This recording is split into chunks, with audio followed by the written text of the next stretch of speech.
So as I said earlier, we're going to be joined by some guests in the studio. Mr.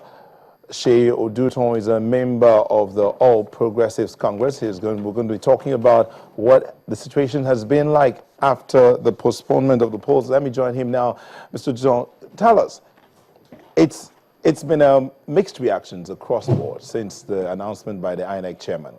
What's the take out there? Good evening. The take has been for the All Progressives Congress is been rather deflating because everybody was full of excitement. They were looking forward to the ballot. We expected that the INEC had promised us that election was going to hold on schedule. So everybody was pretty disappointed that it didn't come to pass. And naturally, everybody in the APC camp smelled a rat.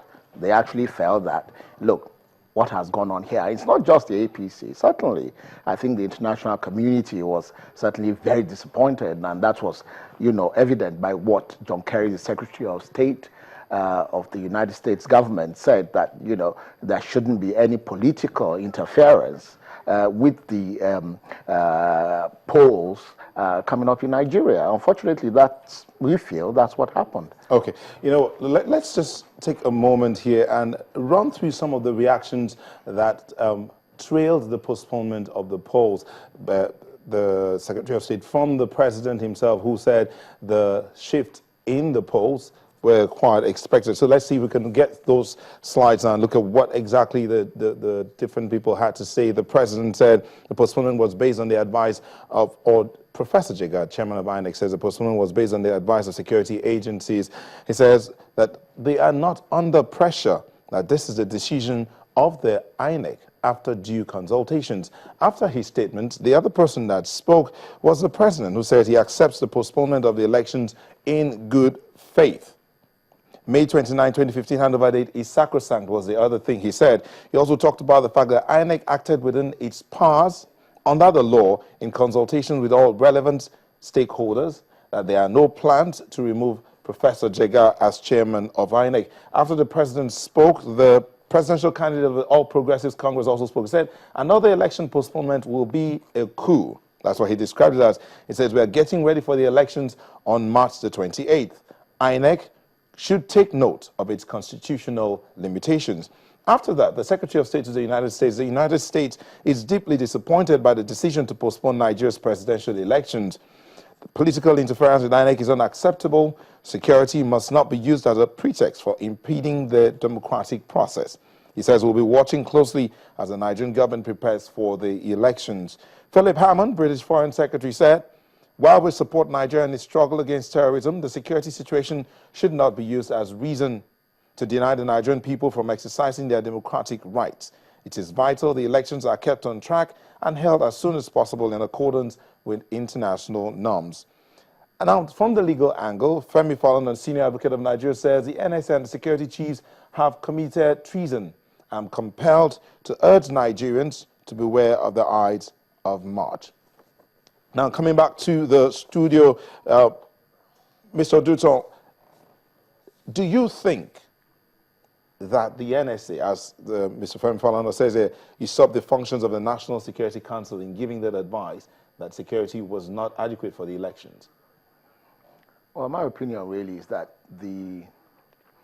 this government has a modus operandi, and that is to fly a kite.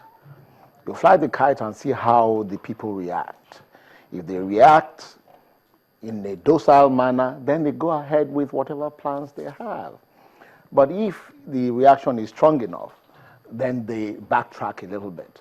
We saw the NSA in London who said that, listen, as far as we are concerned, this election that is coming up, we feel that it should be postponed. And INEC came out to say that, look, we are ready, regardless of the security situation. Our argument is that 14 local governments are affected in the northeastern part of the country, out of 774. And for crying out loud, you now say it's a security situation. What we are saying is that what happens if in 6 weeks' time the security aspect that the government gave for, urging a postponement, what if, they haven't solved that problem? What do we now do?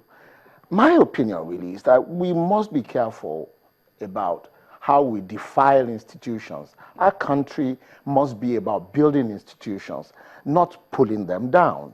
If we don't build those institutions, if we desecrate them, we forget about tomorrow. You do something and you create a precedence. When you create that precedence, what happens invariably is that somebody coming after you, if the precedence is bad, will follow it. If it's good, it's nation building. Right now, we're in a situation where, we've done 3 elections, and suddenly the 4th one, everybody is running riot and panicking.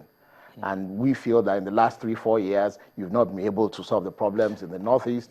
How do we know you're going to do it in the But are you saying that you're not bothered about the issues besides the security situation? 19 million people who were registered for these elections are likely to be disenfranchised if the elections had gone on as scheduled on the 14th of February.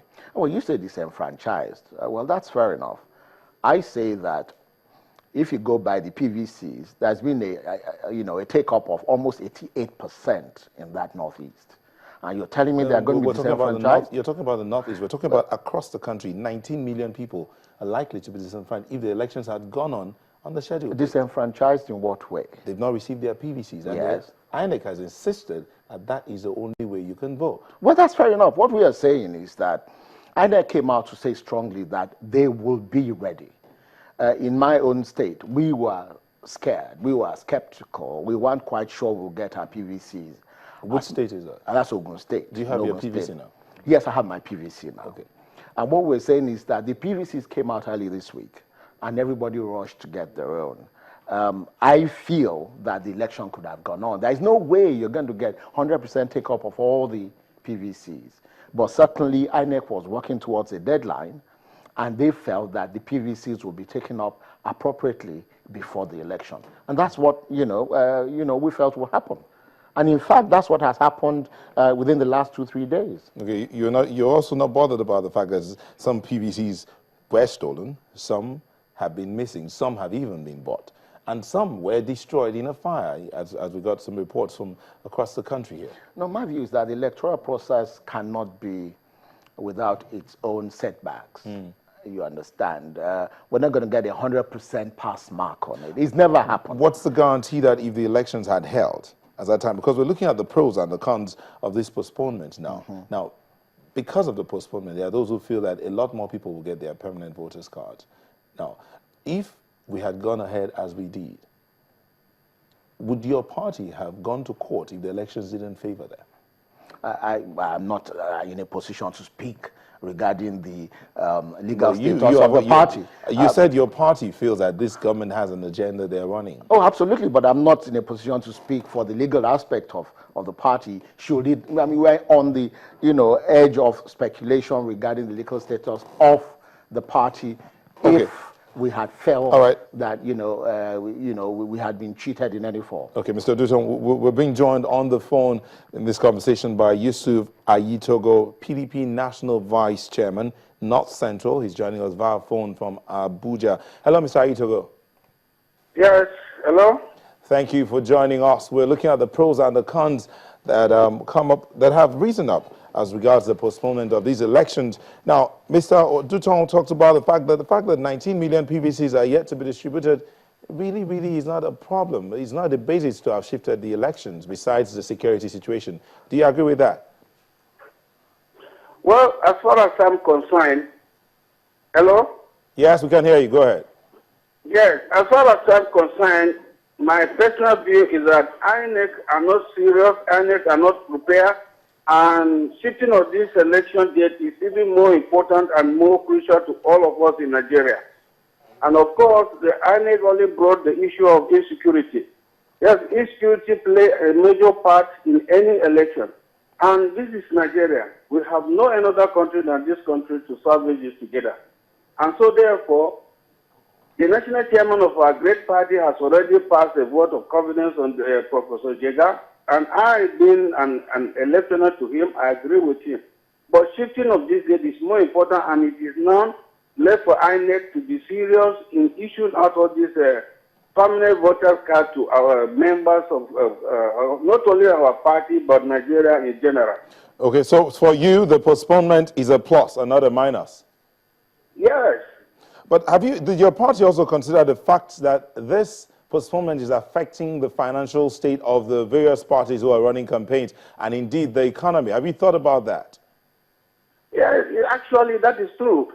Because you see, the PDP has almost go all around this country campaigning, and sitting on that date is not fair. But we have no any option than to abide by what the INEC has said. But to us, or to me in particular, INEC are not ready, INEC are not serious.